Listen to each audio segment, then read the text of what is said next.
Hey everyone, professional photographer Ian Plant here, your host of PhotoMasters Live. And today we've got a very special guest. Now, all of my guests are very special, but today's guest is very, very special. I had the pleasure of meeting Wayne during a photo tour to Antarctica with Munch Photo Workshops. And this was the first time I had met Wayne, and I instantly fell in love. He's a great guy, an amazing photographer. I have a huge amount of respect for his skills as a photographer and for his enthusiasm as a photo educator. And I'm looking forward to introducing many of you to Wayne for the first time here on PhotoMasters. Wayne Suggs, welcome to the program. Hey, thanks, Ian. It's a pleasure to be here.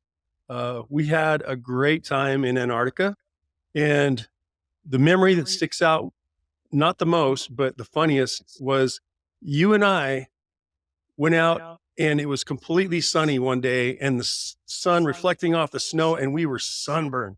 You and I were fried. And we go back that night, and the biologist brought everybody into a room and used us as an example of what not to do. Make sure you wear sunscreen. Yeah, the ozone hole is above Antarctica and all that, Yeah. Anyway, lesson learned.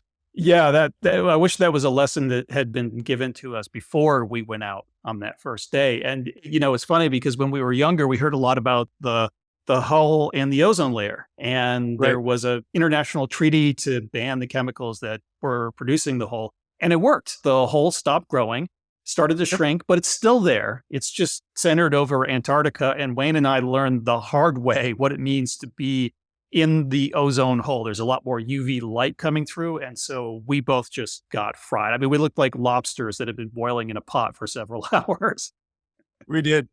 I remember getting back and I was watching PhotoMasters, and you were interviewing Mads Peter Iverson, and you were still sunburned. I was laughing. It was great.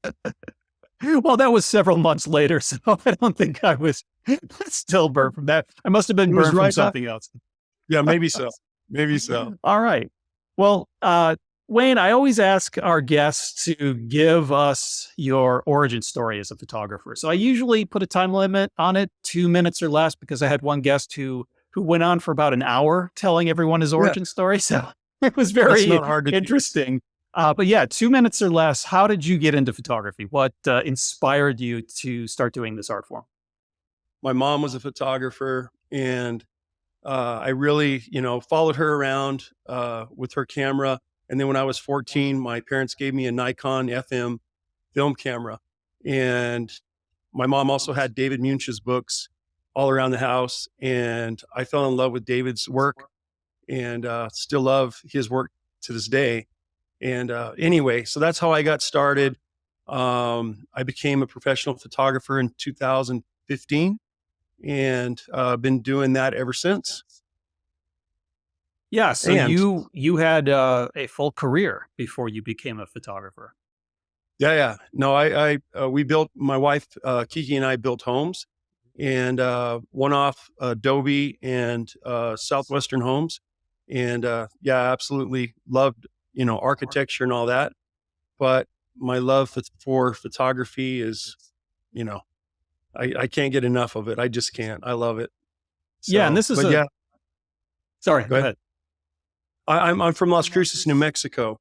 So the New Mexico architecture is just ingrained in me. And I really love that. And so anyway, it was a passion, just like photography. Yeah, and this is a pretty common origin story that people didn't go into photography as their first career. It's often a second or a third career for them. I know of only one photographer who actually, after graduating from high school, became a professional photographer and has been a pro his whole life. Everyone else did something else. And you mentioned how you live in New Mexico and how the New Mexico architecture is in your blood. But I think it's fair to say that the New Mexico landscape is also in your blood. It's something that inspires you. And you sent me some photos that you labeled as "from my backyard." And when you say that, you don't just mean generally your backyard in New Mexico. You mean literally your backyard. I mean literally. So this photograph, it's almost embarrassing to say, but this photograph is probably taken 300 feet from my backyard. And I would go out every day and set up my camera on these flowers. It was a very good monsoon season here in New Mexico, and I set my camera up and would hope for good light, and it happened. And yeah, so I'm so lucky. And these mountains have taught me so much about photography. These are the Organ Mountains in southern New Mexico.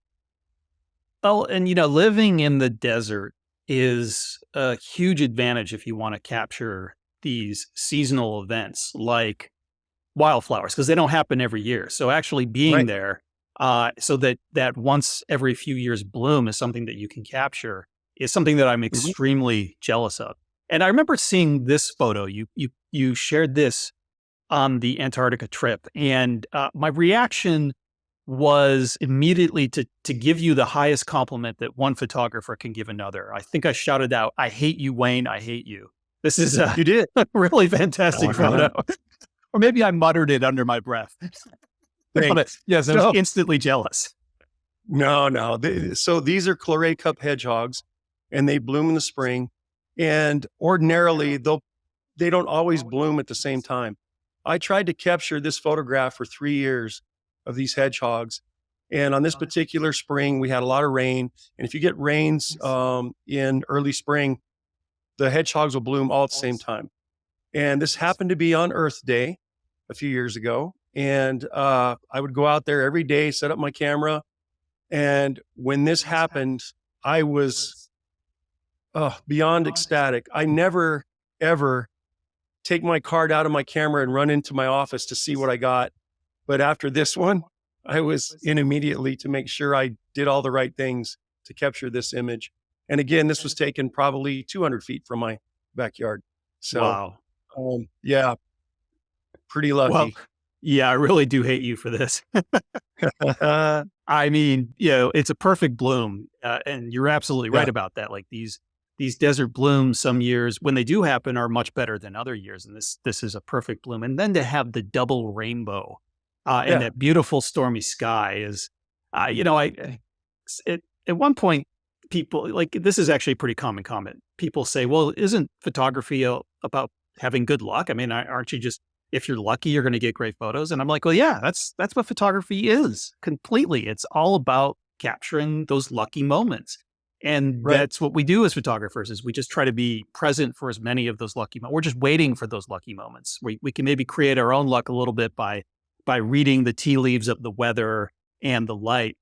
But it's really just kind of a waiting game, waiting for those beautiful moments, learning to recognize those moments and then having the technical and the artistic skills to capture those moments. But this is a shot that is a little bit different from the Mhm. previous two images that are capturing those fleeting, probably never to be repeated moments. This is a night photograph that you've taken, and you actually do a lot of night work.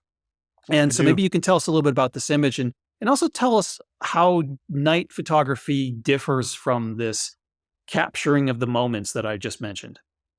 Right. So I love to pre-visualize a scene. I knew where this tree was. This is on the other side of the mountains. This is on the eastern side of the Organ Mountains, and I knew of this old, dead juniper tree. And it's really interesting. There's some chippings right at the bottom where, probably an Apache or a Monzo Indian made an arrowhead, sat and made arrowheads under this tree when it was alive in the shade. It's a beautiful spot. And I would go there and look at it. And I decided I'm going to go photograph it at night. And I knew the galactic center of the Milky Way was going to line up with it. And so, yeah, I went there at night. And I also love to use lights at night. And you can see I have a little bit of light, and the light is off to camera right.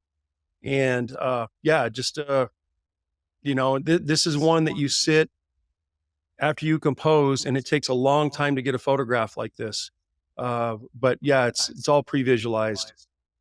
Well, is it fair to say that this isn't a single photograph? That is this a composite of 'cause, with night photography, often you're making multiple images of the stars to reduce noise, and you might have to Right. make separate images of the landscape and the stars for dynamic range to be able to get detail in the shadowed parts of the landscape. So this might actually represent a composite of many multiple images, though it is possible to do night shots with a single shot. So which is Absolutely. this?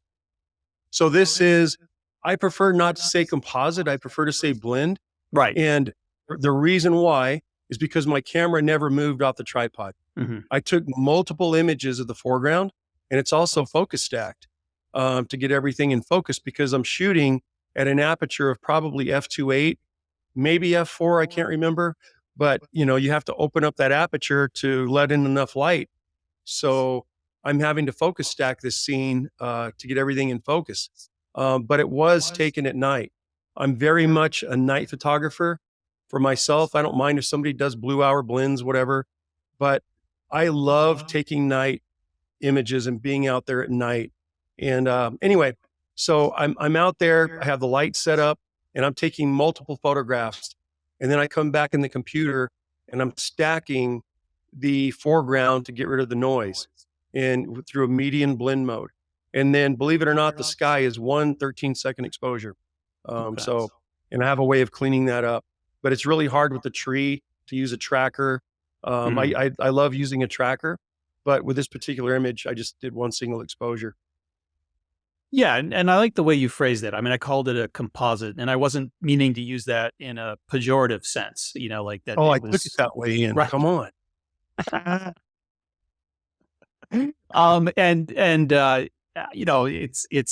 It's a single scene, I guess is the way to put it. You haven't Right. grabbed an element from one shot and merged it in with something else that wasn't there. So you're actually Sure. capturing a scene that you would have seen with your eyes. The light gathering capacity of our eyes is much better than that of an image sensor, at least with a short exposure. You can recreate that with a long exposure with the image sensor, what your eyes can perceive in very low light. So this is a scene you would Right. actually see with your eyes to some extent, Mhm. very faintly.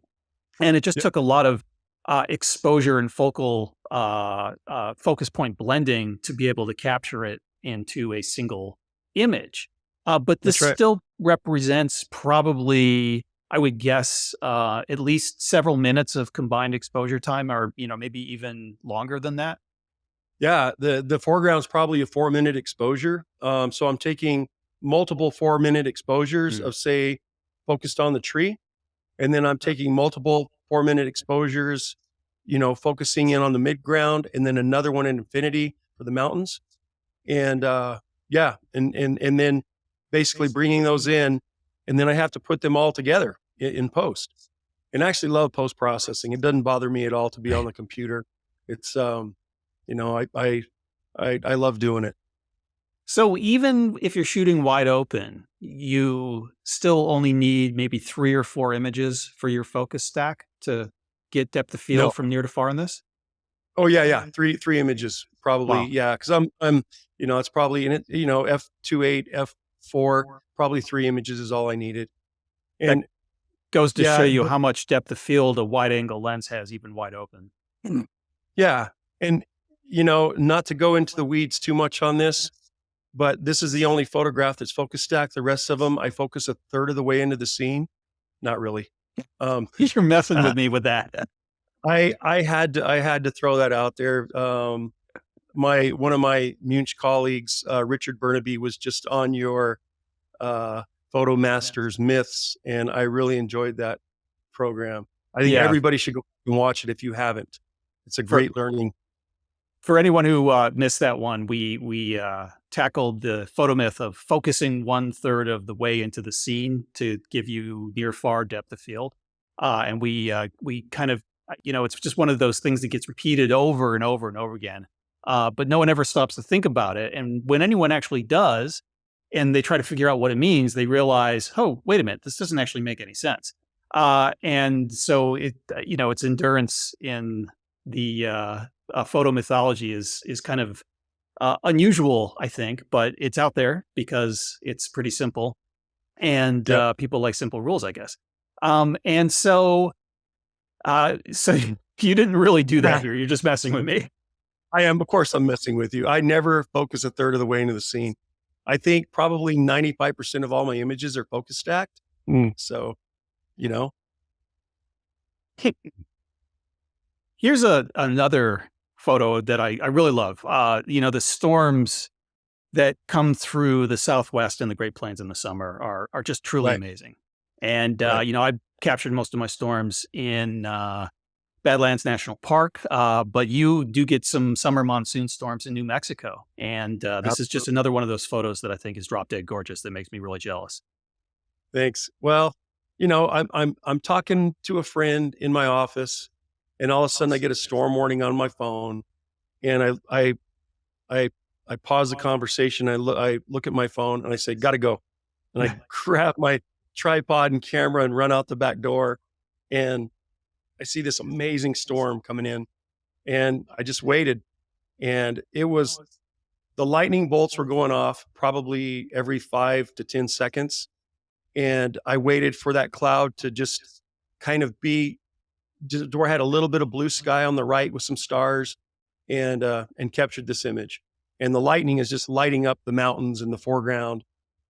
It was awesome, to be able to do this, and again to be here at home. I don't mind hanging out at home, Mhm. and this is why. Yeah, I can see why. So is this a single image, a long exposure that captured multiple bolts of lightning, or was it just a one bolt of lightning that happened to scatter across the entire sky, or was this a composite of multiple exposures? How did this come to be?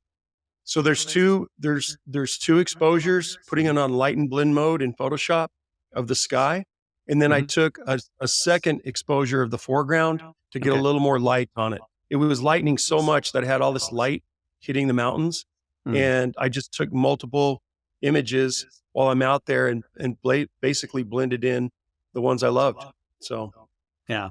Well, and I like what you said earlier about waiting for the cloud to drift into position. There's something mhm, that I'm always teaching on my landscape workshops, the importance of what's going on in the sky, and waiting right, for the perfect cloud to get behind your background subject, your background scenery. And this has got a great shape to it, but also with the lightning in the middle part of that cloud. It's just creating this bright area behind those background mountains, and that's sort of haloing those mountains, and that just right. draws the viewer to that spot. So waiting for the cloud to be in that exact perfect position is a real important part of landscape photography. Mhm. I agree. Yep. And it was a magical moment. Oof, another magical moment. Yeah, that I was oh, so this image was taken in Chile, in the Mm. Atacama Desert, and yeah, I was out scouting for a workshop that was going to happen in a few days, and my good friend Ceci and I were driving around with our guide, and it doesn't rain in the Atacama Desert, and it was pouring, and we were actually up in the rain, and I knew of these cactuses because we scouted there previously, and I told him, "We have to get down. We have to get down the mountain and try to shoot into the storm." And I know some cactus. So we went down in there, and it was awesome because our guide had never seen a rainbow. I mean, it doesn't rain in the Atacama Desert, Yeah. and I thought he was gonna cry. He was so ecstatic and just couldn't believe his eyes. Yeah, this was a amazing experience for me. So, And I've never been to the Chilean side of the high altitude desert there. I've been to the Argentina side. In Chile, they okay, call it the Atacama. In Argentina, they call it the Puna. right, And both are very dry, but they do get some pretty dramatic storms from time to time. I've seen some incredibly dramatic storm clouds during my time visiting the Puna, but I don't think I've ever seen a rainbow there. So this is a real right. extraordinary find. Yeah, Yeah, it was phenomenal. I mean, Ceci and I giving each other high fives, and it was a great way to start an amazing workshop. that is amazing. All right, so this is a little bit different. All your previous photos were that classic near far landscape style, wide angle photography, the kind of stuff that I love. But this is a much more intimate, short to medium telephoto shot, and I'm gonna hazard a guess that you made this photograph when we were in Antarctica together. As a matter of fact, I think I remember a moment where you were yelling out to everyone that was around you, all of the clients on the Munch workshop, that that everything was aligning perfect. You're like, this is the moment. Shoot, shoot, shoot. Yes. Yes. And I, you're on this boat and you're going very slow, and all these icebergs were moving separately. It was an amazing experience. But because you're on the moving boat, you're kind of waiting for everything to line up. And we were all gathered there on the ship, and I had maybe, I don't know, 15, 20 people around me. And I said, okay, guys, it's coming up, it's coming up, it's coming up.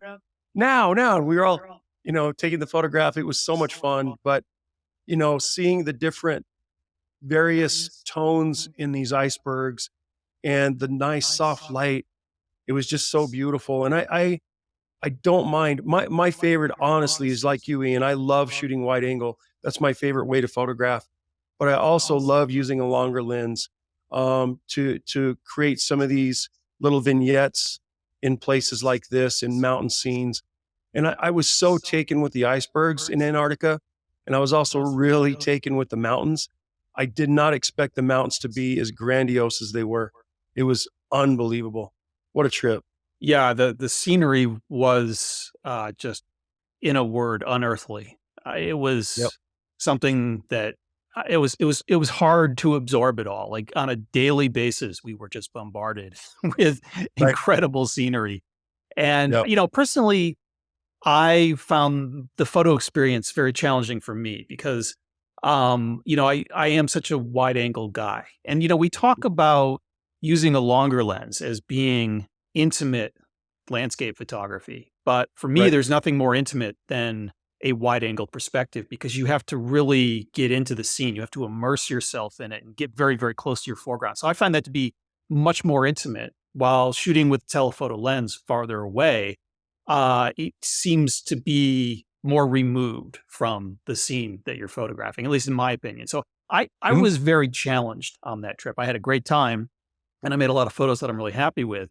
But I Yep. was constantly frustrated because I wasn't able to do the kind of photography that I really wanted to do. I just wanted to hop out onto the land and just go traipsing off into the glaciers in the mountains and do Right. amazing wide angle photography and sit there until sunset and wait for sunrise and all that. Sure. And so you on the other hand, I think had an easier time embracing the experience. You just were like a kid in a candy store. You were just constantly energetic and enthusiastic about everything that was going on. Yeah. It was the thing with Antarctica. You have to realize we're going down there. It's our winter, but it's their summer. And so you only get maybe 30 minutes of darkness. So I literally stayed up all night. And there was a time I outlasted everyone. I was the only one outside on the boat. And I'm literally sprinting around, running around the boat, looking for things to shoot.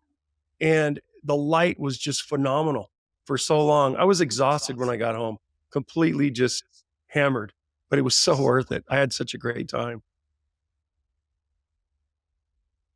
And here's another example of that near far landscape style. And, for a shot like this, it seems to me that, the most important lesson I draw from this is to be very careful to avoid a visual merger between your foreground and your background and maybe even your midground. Like you chose the perfect position so that the flowers were framed by the rushing water of the stream and so that they weren't sticking up into the midground, and Right. preserving that visual separation is really critical to having a good foreground, middle ground, and background demarcation. We have a question that's come in. Taya, let us go ahead. Yes.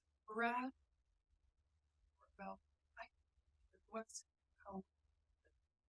Okay, Wayne. So there's a question about the iceberg picture, about the processing, whether you did anything special or unusual with the processing here. It looks to me like there's a bit of a dark exposure. So I don't know whether you exposed more brightly and then brought it down, or whether that was intentionally underexposed out of camera. So let us know a little bit about your field and your digital processing here. Okay. And I'm gonna pretend like we're on a photo master or a master's myth session here, because I love to shoot. My camera's ISO invariant. Everyone's cameras, the newer mirrorless cameras, are ISO invariant. I don't ever shoot to the right anymore. I always photograph my scene as long as I have some on my histogram on the left side. If I have some information there for my shadows, that's how I photograph. And this image looked very much like this in camera. I did do some processing on it. I love to process, and I did some luminosity masks on this on each one of the icebergs. I actually separated every single iceberg in this image and processed it separately in post. So I basically had, geez, 5 different masks, that I was processing differently in this image. So all my images are like that. I don't understand why a painter can take a year to paint a masterpiece, but as a photographer, if we take longer than 5 minutes, we're cheating. It makes no sense to me. And I'm very like our good friend Joseph Roybal. He'll take 6 months to 8 months to process an image. I'm not that bad, but Well, that's just because he's lazy. I don't know about that. I love the guy.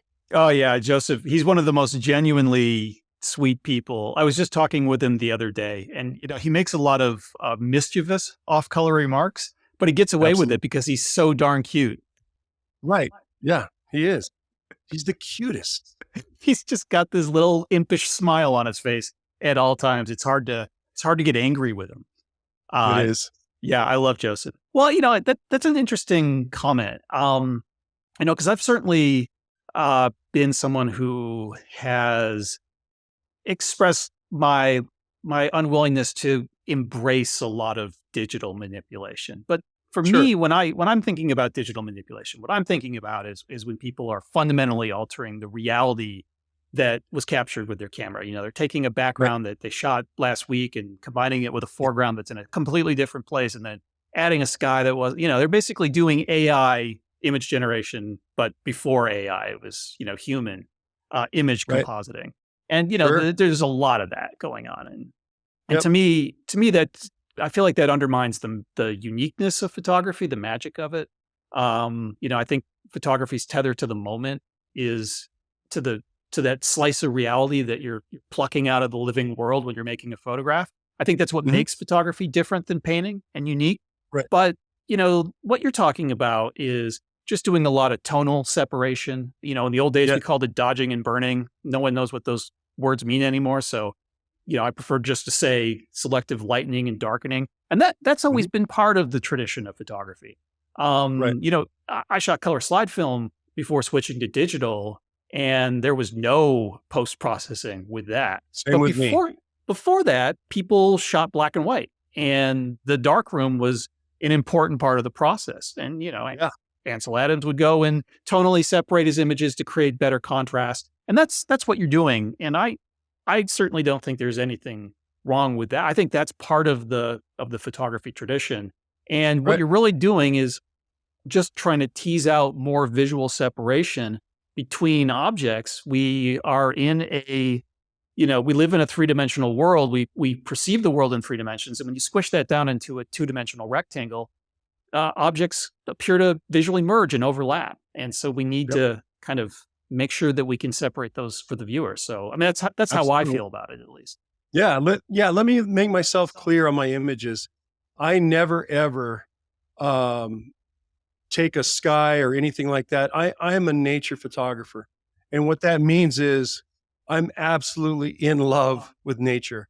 I um, it's if I didn't have the camera, I would still be out there and trying to be a part of it, right? And so being out in nature, that's what it's about for me. And a lot of my portfolio images, there's honestly nothing going on in the sky. If you wait till blue hour and you're getting that amazing light, that reflective light off of that magenta sky that's coming down on your foreground, and you have the belt of Venus going on in the background, that's beautiful. There's nothing wrong with that photograph. I don't mind taking a photograph of a blue sky. To me, it's all about composition, and that a lot of times it's got to be about that first for me. But as far as manipulation of the image, I'm not doing any of that, replacing things in the photograph. It's what was in the camera. That said, when I mean about taking a long time, like right now I'm working on an image that I photographed in Utah recently, scouting for a Munich workshop. And this image, I started it 3 days ago, and I just keep coming back to it and looking at it. And I know there's something wrong with the color, and I just keep adjusting the color. I'll leave, I'll come back to it. I'll look at it again, say, okay, I'm getting close. I'm getting close. So that's, that's what I mean. I'm not sitting there for 3 days on the computer working on this image, you know, but I'm coming back to it and making sure. And I think it's always good to let the eyes rest. And,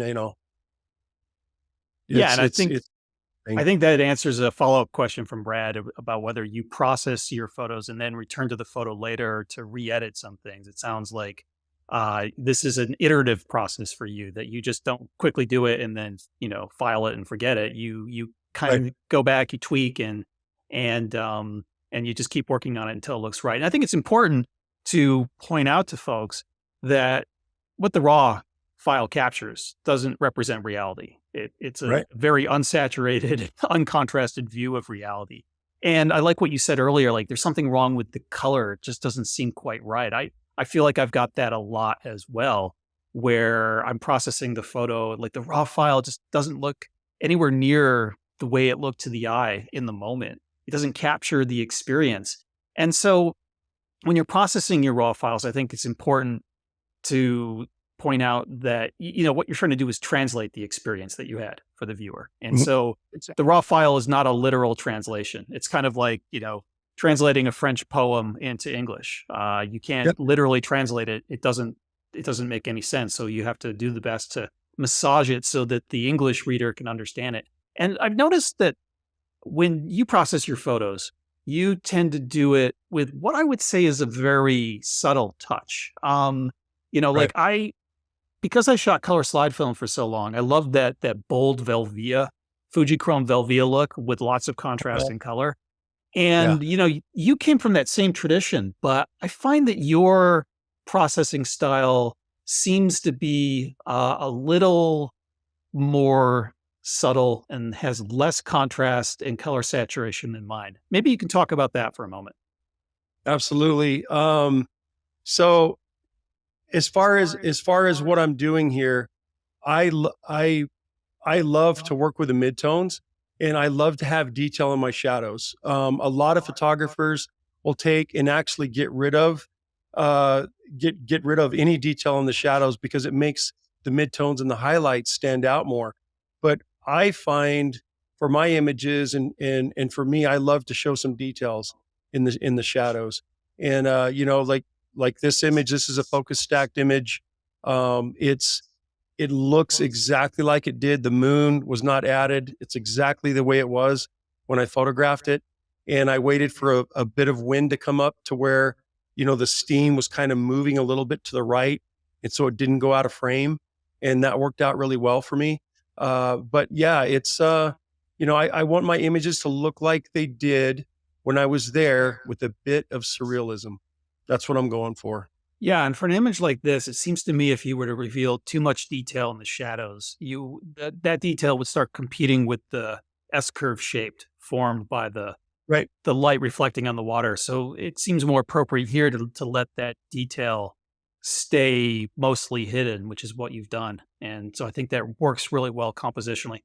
Before we start talking about some of your other night photos, I just need to take a moment to give a shout out to our sponsors at Photomasters, Tamron. They make high quality lenses for a variety of camera platforms. Some of my very best photos were taken with Tamron. Delkin Devices, they make super fast, reliable media cards so that your photographs are going to be safe. Breakthrough Filters, they make some wonderful polarizer and ND filters, so they're useful for a variety of creative photography applications. Platypod, making the world's most compact tripod base so you can get down for low-level shooting, ground-level shooting. Slick Pick, who provides excellent, beautiful, high-resolution photography websites. I use SlickPick, and I love the way my photos look on my SlickPick site. And then finally, Hunt's Photo and Video. They provide excellent customer service to help you get the photo gear that you need. So here's a few more of your night photos. And you had mentioned to me that some of these are a little bit different from the sorts of night photos that you typically take. And I find Sure. this to be very ghostly and arresting, but why don't you tell us about what's going on here? So, yeah, most of my photos, I don't include a human in the image. That's not me. But on this particular photograph, I got this idea and it was all pre-visualized. This is a movie set church in northern New Mexico. And I was running a Munch workshop and I wanted to teach this to my clients. And my wife actually helps me. My wife's amazing at processing. So she actually helps me on this one particular workshop in northern New Mexico. So we were going up there and I had this idea that I could get her to, be in the photo. And I was telling my sister about it, and my sister really got into this. And she went out and she found this used wedding dress, paid $8 for it. She went to a fabric store and got this lace that my wife Kiki's holding in her hands. But anyway, we get there and I wanted to take this photograph the night before the workshop started so I could pretend like I knew what I was doing when I was teaching this. And so what I did is I put a light to camera right.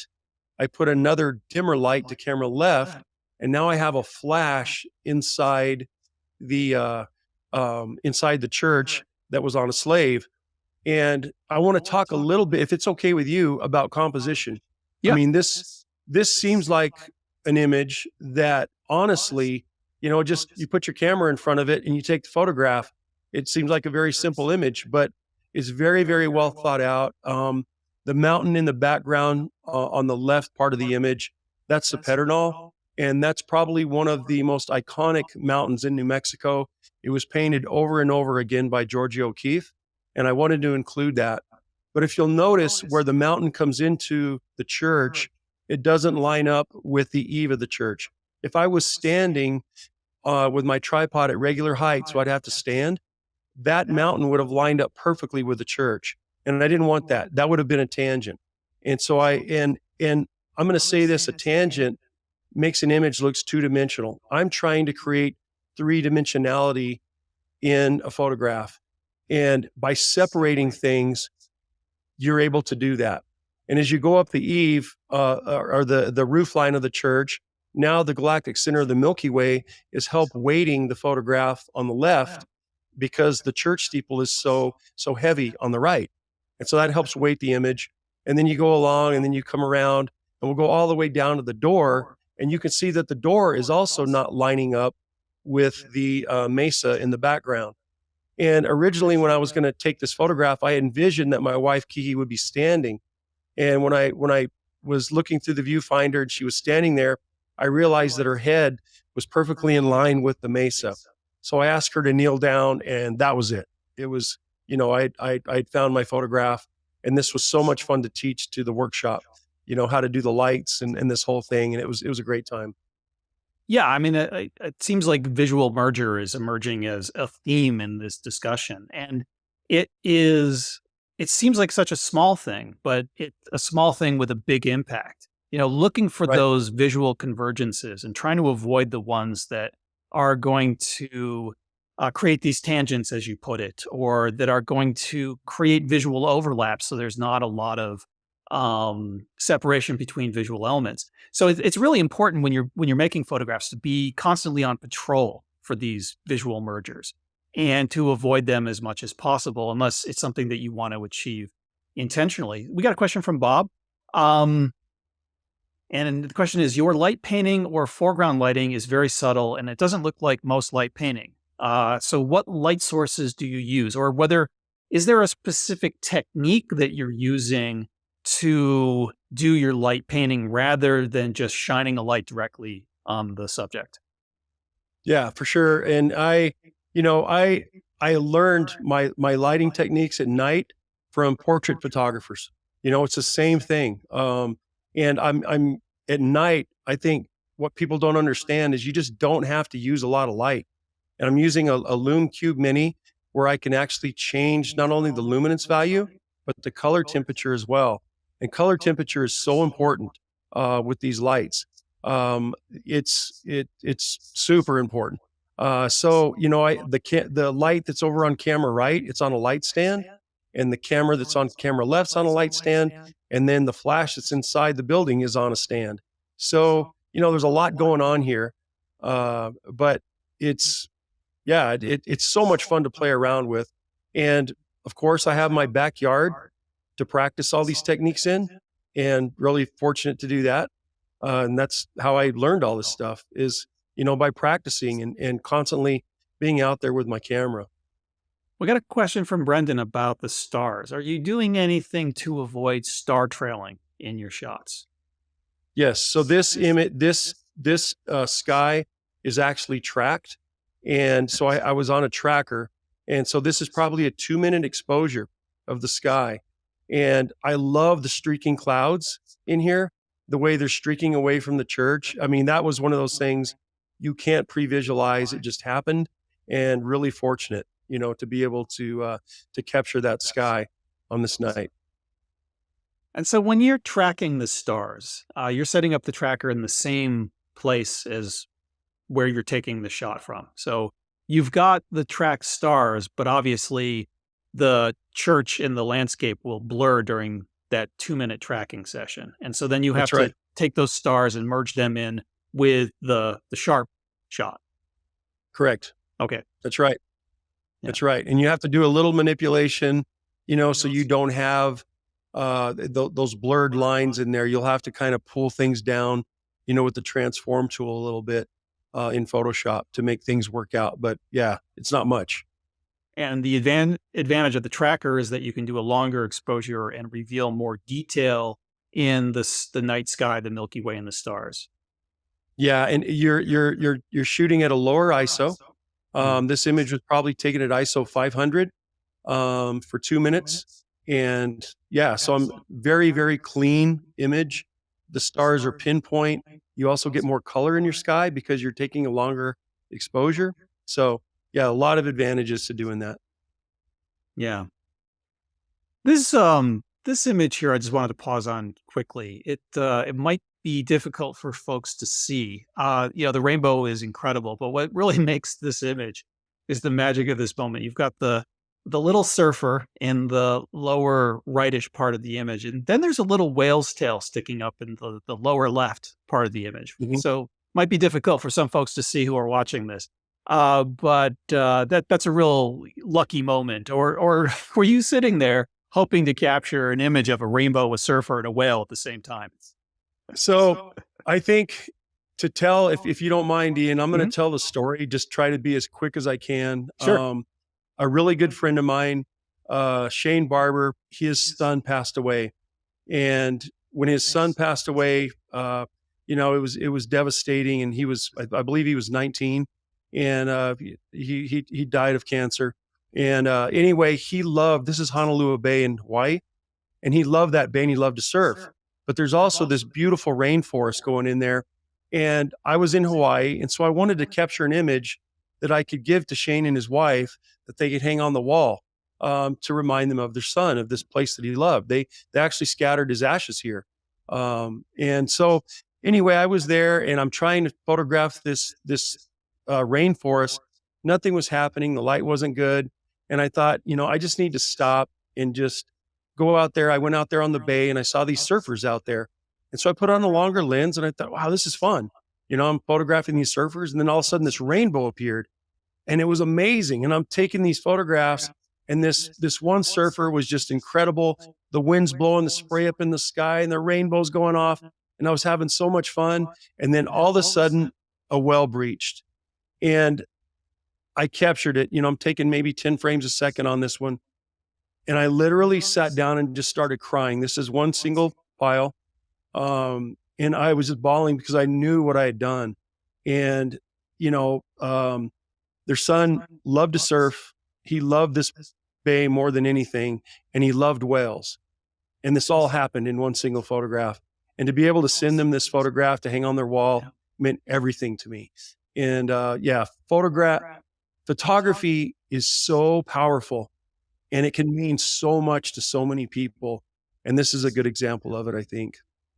Yeah, I think it's a fitting tribute, and what you just said really resonates with me, and that's why I talk so much about staying true and faithful to the moment. Because the reason why photography resonates so well with people is because of that tether to reality. I get this comment all the time when I'm showing my photographs to people who aren't photographers. They always ask the question, was this real? Did you really capture this?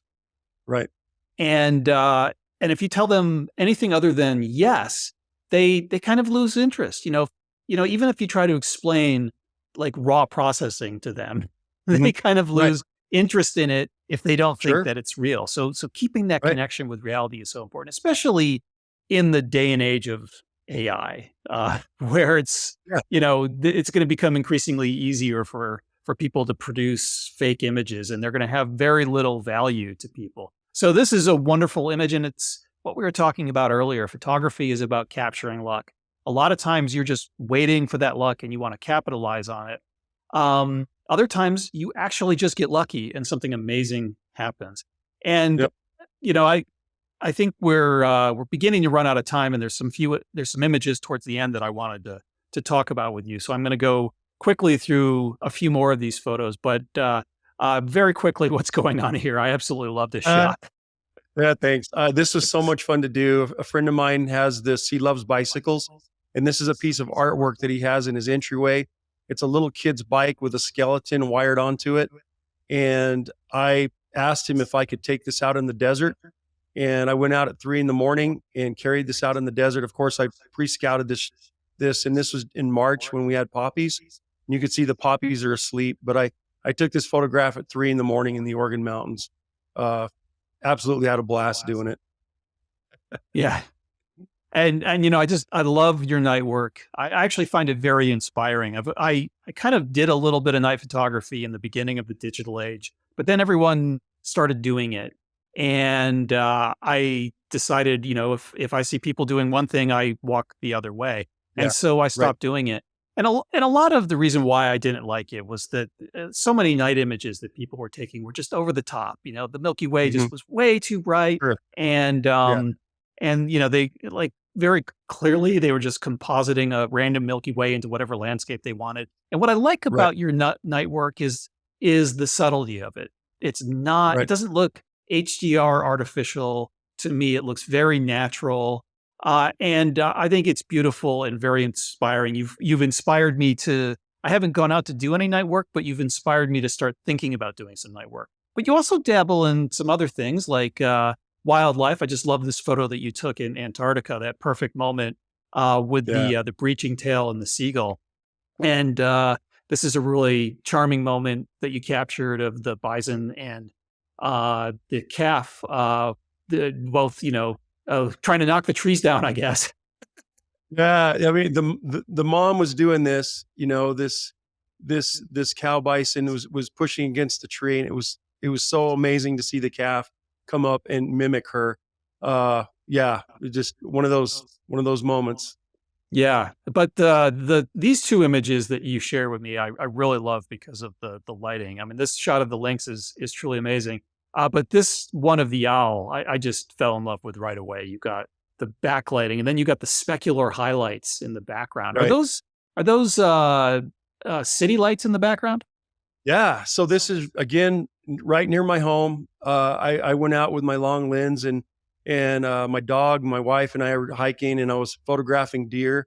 And we're coming back home, and I see this great horned owl lands on this bush. I just kept getting closer and closer to it.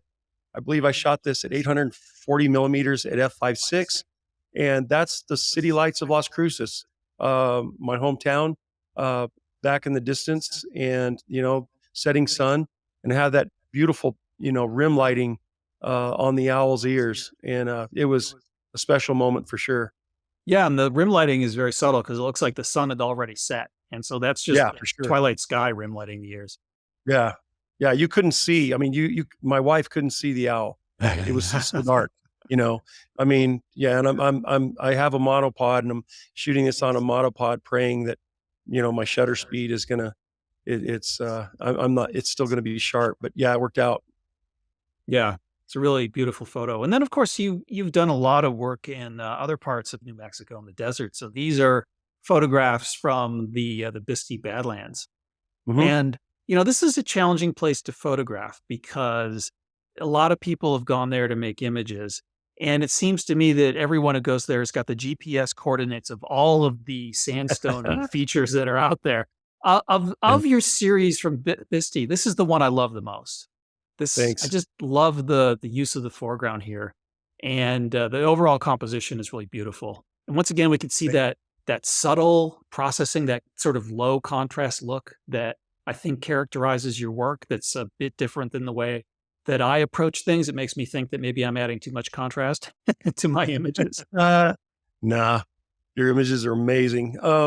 Bistai is one of those places where it's a wide angles photographer's paradise. And I love wide angle more than anything. And the reason why, Ian, is because it makes the viewer see something that they can't see with their eye. It's a different perspective, right?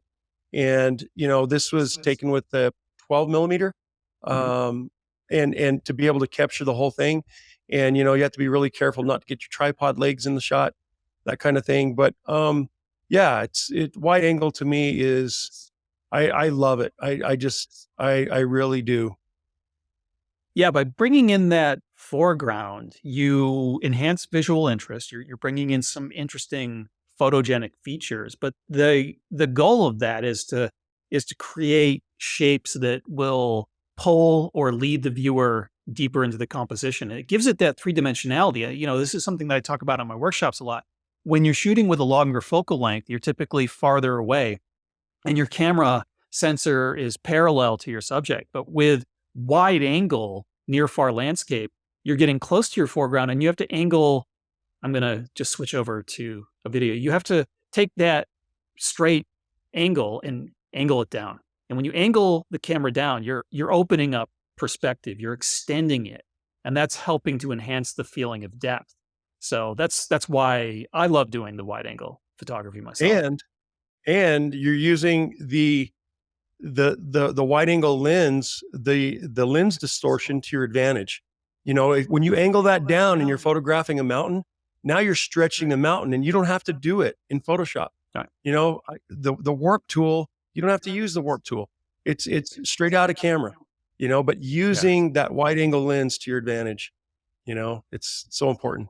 Well, I think it's funny that you mention a processing technique that has become so ubiquitous that you actually have to point out that you don't need to use the processing technique, that you can actually do it in camera. That Right. warping of the background mountains has gotten so commonplace and ridiculous. I don't know how many times I've seen shots of mountains that I've photographed many times, like Fitzroy, and I'm Yeah. like, Fitzroy really isn't like stretched out this tall. Right.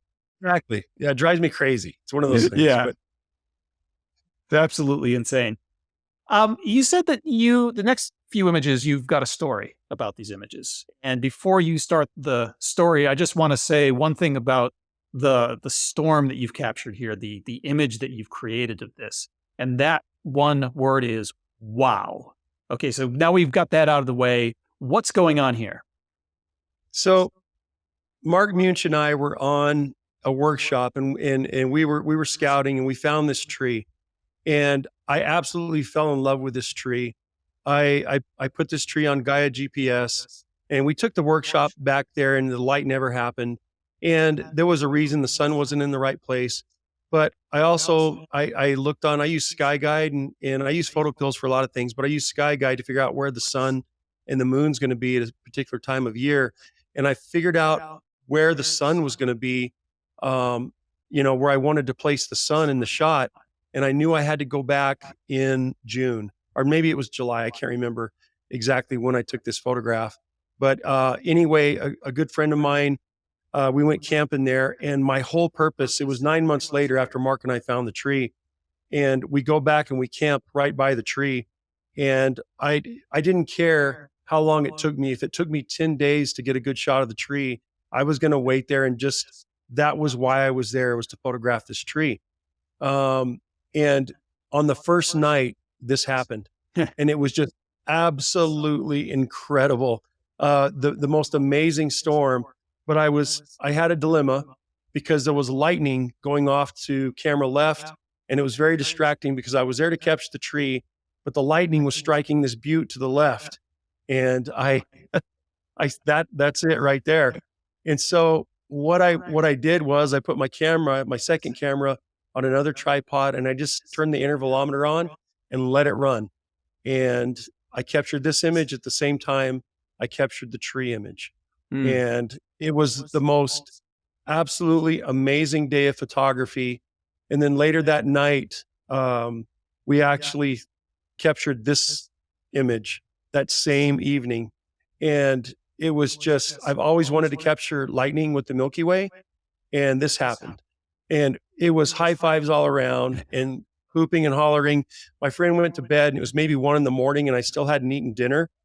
And I sat there and I watched this storm, heading off in the distance, just thinking, wow, I'm a badass. What I just did, it was incredible. And I'm eating my dinner, lights are off, and all of a sudden this ant bites me on my leg. Oh man, that hurt. And I grab the ant with my finger, and then another one bites me, and then another. And I turn on my headlamp, and I have ants all over me.